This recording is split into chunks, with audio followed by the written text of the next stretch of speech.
Bienvenidos a McLaren TV y mientras salimos a pista os cuento brevemente.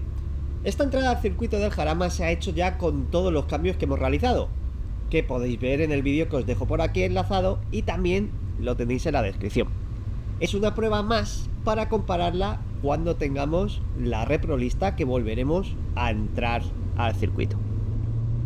Un apunte, la vuelta que vais a ver es un 20970, que es la más rápida que tengo grabada, pero la mejor es un 20862, que aquí mi amiga la GoPro decidió apagarse y no tener esta vuelta 1,08 segundos más rápida. Esta es la segunda vez que entramos al Jarama con el TT. La primera la hicimos con el coche recién comprado, os dejo el vídeo por aquí arriba y también os lo dejo en la descripción, y en ese caso hicimos un 21209, es decir, todos los cambios me han permitido mejorar en 3 segundos 47.